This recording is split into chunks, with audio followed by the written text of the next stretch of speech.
आज की बात अब हर शाम सोमवार से शुक्रवार 8:30 बजे से। राहुल गांधी की बात आपको हम बता देते हैं। प्रधानमंत्री नरेंद्र मोदी को घेरने की रणनीति इंडिया गठबंधन के मीटिंग में दिल्ली में बनी थी अभी 4-5 रोज पहले। उसी दिन खबर आ गई थी कि मोदी से ज्यादा तो बात वहां पर कांग्रेस की हुई कि कांग्रेस पार्टी ने कैसे सहयोगियों को छोड़ा, डीएमके आज इस मीटिंग में क्यों नहीं है। लेफ्ट वाले उन्होंने कहा कि तुमने कहा बीजेपी की बेटी में, राहुल गांधी से पूछा और राहुल गांधी ने भी कहा कि आप मेरी आलोचना कीजिए, मुझे प्रॉब्लम नहीं है। आलोचना रुकनी नहीं, लेकिन अब प्रॉब्लम होगी। डीएमके ने अपने मुखपत्र मुरसली में आज एक लेख लिखा है और उसकी हेडलाइन है a big joke and politically immature. ये कांग्रेस के लिए नहीं है, राहुल गांधी के लिए लिखा है that he is a big joke and he is politically immature. ये डीएमके कह रही है राहुल गांधी के लिए। और उन्होंने कहा ये जितनी विपक्षी एकता की बातें करते हैं, सारी एकता की सबसे बड़ी दुश्मन तो ये खुद है। ये सारी बातें बड़ी डिटेल में इसमें लिखी गई हैं। फिर उस दिन उन्होंने एक बयान और दिया था कि मैं सारी आलोचनाएं सह लूंगा, नीलकंठ की तरह जहर पी लूंगा। फिर लेकिन पिनराई विजयन जो लेफ्ट के नेता थे, मुख्यमंत्री केरल वाले, उनको गले लगाने को अगर आप कहेंगे if you want me to hug him I can't do that, मैं वो नहीं करूंगा, मेरी उनसे एक राजनीतिक लड़ाई चल रही है। ये बात उन्होंने कही थी। अब ये इसका जवाब आया है, वो जवाब आप सुनिए। जवाब दे रही है वृंदा करात, सीपीएम की नेता। इनके सीपीएम ये बहुत सीनियर लीडर हैं। इनके हस्बैंड प्रकाश करात जनरल सेक्रेटरी भी थे, मतलब नंबर 1 नेता थे सीपीएम के एक दौर में। इन्होंने कहा राहुल जी माफ कीजिए, हमें आपका हग चाहिए भी नहीं, no hugs required. Political stand क्या है ये बताओ आप। आप मांग करते हैं कि ऑपोजिशन का एक चीफ मिनिस्टर को गिरफ्तार करे ईडी, और फिर आप कहते हैं कि मैं आई कांट हग हिम। तो we don't need your hugs. आप क्लैरिटी दीजिए, आप कहां खड़े हैं। वृंदा करात का Communists don't need hugs from anybody. We need clear politics. We want to know what is the politics. We don't need hugs. I fold my hands and say, don't give hugs to people. Keep the hugs to yourself. We want to know what is the politics against BJP.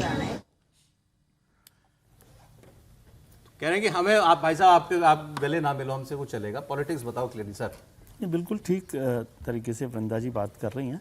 और जो इसका DMK का भी जो बयान है वो भी ठीक बयान है। उसी पर चर्चा हम लोग पहले भी की, जब वो विजय के साथ सरकार बनाई तो वो हो सकता है पॉलिटिकली उनको समझ में आती हो बात, लेकिन वो एक बड़ा पॉलिटिकल डिच है। और मैं तो ये समझता हूँ कि जो आज हम बातें कर रहे हैं कि डीएमके के 22 एमपी इस सरकार का समर्थन करेंगे, उसके लिए जिम्मेदार राहुल गांधी है, ऐसा मैं समझता हूँ पूरी तरीके से। हाँ, क्योंकि उन्होंने वहां से वहां शिफ्ट करने की उनकी मदद। आप समझ रहे हैं, फिर इसमें कोई सवाल खड़ा नहीं किया जा सकता। ये तो गलत नहीं, आपने हमारा साथ छोड़ दिया इसलिए हम एनडीए का समर्थन करेंगे। आपकी विचारधारा क्या है? आप तो अपनी विचारधारा पे रहो ना। नहीं, कोई आपका साथ रहेगा नहीं, इससे क्या लेना देना। समीर जी, आप थोड़ा आप हमारे सहयोगी नहीं हो तो अब हम जाके एनडीए को समर्थन कर देंगे, हम बीजेपी का समर्थन कर देंगे। तो आप अपनी विचारधारा पे रहोगे या सामने वाले के हिसाब से चलोगे? जवाब दीजिए, बात सही है। डीएमके की विचारधारा पे क्यों नहीं सवाल उठ रहा है? नहीं, डीएमके अपनी विचारधारा नहीं छोड़ रही, भाजपा अपनी विचारधारा नहीं छोड़ रही है। डीएमके को दिख रहा है कि यही नरेंद्र मोदी, अमित शाह 50% सीटें बढ़ाने जा रहे हैं। तमिलनाडु के हितों के लिए आएंगे वो। अभी तक वो राजनीति के चक्कर में उनके साथ तमिलनाडु के हितों के साथ धोखा कर रहे थे।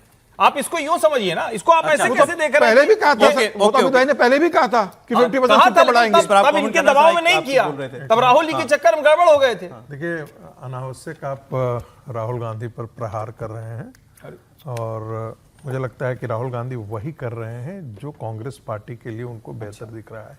ठीक है, मैं बार बार ये कहता हूँ, ठीक है, ठीक किया उन्होंने, मैं एक जोड़ रहा हूँ, बिल्कुल ठीक किया।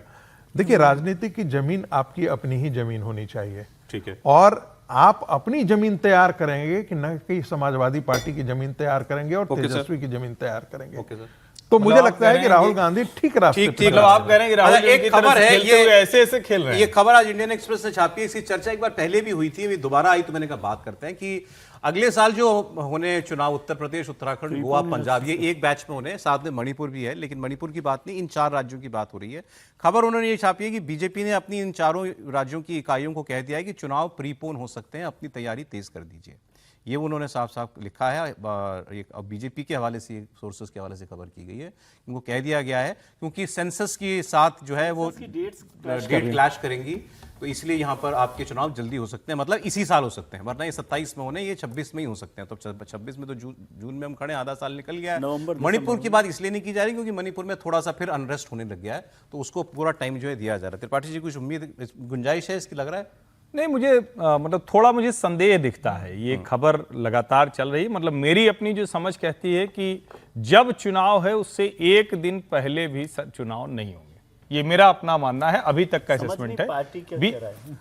नहीं, मैं इसीलिए कह रहा हूं ये भी था कि बंगाल का मोमेंटम का लाभ मिलेगा। मैं फिर कह रहा हूं हिंदुत्व की वेव बीजेपी को मोमेंटम अलग अलग जगह पर अलग अलग तरह का बनाना होता है, उसका वो लाभ लेती है। अगर भारतीय जनता पार्टी के दिमाग में विचार होता है कि चुनाव प्रीपोन करना, तो भारतीय जनता पार्टी अभी उत्तर प्रदेश का संगठन की टीम डिक्लेयर कर चुकी होती। इतना समय नहीं लगता। अभी तक भारतीय जनता पार्टी उत्तर प्रदेश में संगठन की टीम डिक्लेयर नहीं कर रही है और प्रीपोन इलेक्शन की प्लानिंग कर रही है। इसका मतलब जब चुनाव करता है तभी चुनाव होने वाले हैं। जी आप बोलिए सर। बीजेपी की मौजूदा लीडरशिप किसी भी इलेक्शन को प्रीपोन नहीं करना चाहती, कोई फैसला नहीं तो फिर करती इस खबर पर अभी और जो आप verdict बंगाल बाकी का है। इलेक्शन कह रहे हैं वो दूध के जले हुए हैं। 2004 के चुनाव में जो 3 राज्यों कर के दिया था। प्रीपोन कर एक खबर बिहार की आई है, देखिए ये भी गजब मसला है, खत्म भी नहीं हो रहा है। ये भी लेबनान जैसा ही हो गया, इसका हल कैसे निकले। राबड़ी जी का बंगला, पूर्व मुख्यमंत्री राबड़ी जी को सरकारी बंगला खरीदने की जो खाली करने की जो मियाद थी वो खाली हो गई है। अब आज एक और खबर आई कि उन्होंने सम्राट चौधरी चीफ मिनिस्टर को चिट्ठी लिखी है कि हमको जो आप बंगला दे रहे हैं 39 हार्डिंग रोड वाला, पहले उसमें एक कमरा और बनाइए, क्योंकि लालू जी बीमार हैं, उनको इन्फेक्शन का डर है और उनको अलग रहने की सलाह, आइसोलेशन में रहने की सलाह दी गई है। ये कहा जा रहा है कि उनके लिए एक अलग कमरा बनाइए, फिर हम जाएंगे। अभी ये नहीं कहा हम जाएंगे, पहले कहा कमरा बनाओ फिर बात पहले उस घर में 8 कमरे हैं सर, ये नवा कमरा बनवा रहे हैं। अच्छा, 8 कमरे का घर है वो, और उसमें लालू जी नहीं रह पा रहे हैं। हार्डिंग रोड का जो बंगला, जितने भी बंगले हैं, बहुत बड़े बड़े बंगले और मंत्रियों के लिए तो ये क्या कर रहे हैं? मैं तो ये समझ नहीं तो आ रहा। नहीं, मुझे लगता है कि देर नहीं करेंगे सम्राट चौधरी। एक ही कमरा बनाना है ना, बहुत ज्यादा मुश्किल नहीं अरे है। सर, ये आमतौर एक मिनट एक कंप्रोमाइज फार्मूला है, ध्यान रखिएगा। ये कंप्रोमाइज फार्मूला है इसलिए कि उनकी इज्जत बच जाएगी, उनकी बात बंगले उन सब में क्या होता है कि एक रेस्ट हाउस या गेस्ट हाउस बनता ही है। सम्राट चौधरी को पूछना चाहिए कि 8 कमरों का इस्तेमाल आप क्या करोगे भाई? लेकिन आप कहाँ सोचिए ना, किस कमरे एक में बंगला रहेगा? खाली ना करना पड़े, कैसे कैसे बहाने जो है उसके लिए खोजे जा रहे हैं। बहुत धन्यवाद सर, समय इतना ही था। हर्षवर्धन जी, विजय जी, प्रोफेसर साहब, समीर जी, बहुत शुक्रिया। कल फिर मिलेंगे आपसे एक वीडियो।